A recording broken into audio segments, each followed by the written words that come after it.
And this was kind of channeled for me during the pandemic, when whether it was the same in America, I don't know, but in Britain, a lot of the churches basically focused on giving public health messages, kind of telling us to wear masks and wash our hands and stuff. Excellent messages, no doubt, but everyone else was saying that as well. I think that that churches should celebrate what sets them apart. The problem for churches basically is that they've won. So all the things that seemed radical and strange and bizarre to the Romans is now accepted. And a lot of what the church has traditionally provided, education, healthcare, or so on, charity relief, have been nationalized. The state provides that. So what is left for the churches to do? And I think what the churches should do is absolutely celebrate all the kind of mad, weird stuff that, that you're not getting from departments of health.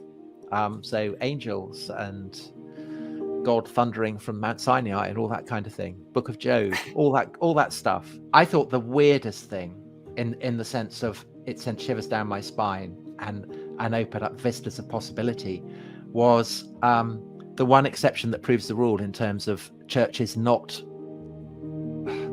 making sense of the horrors that the world was going through during the pandemic, which was quite early in the lockdown in Rome.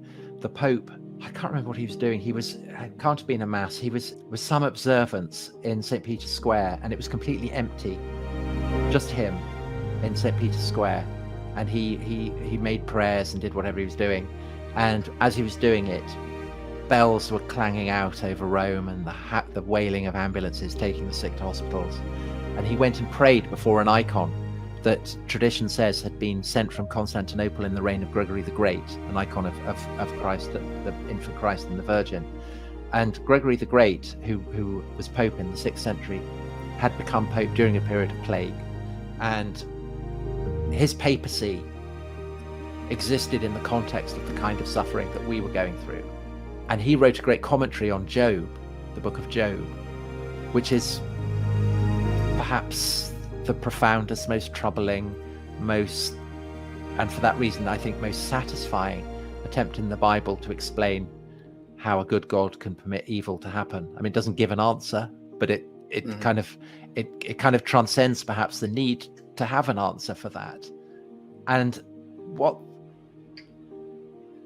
watching that gave me a sense of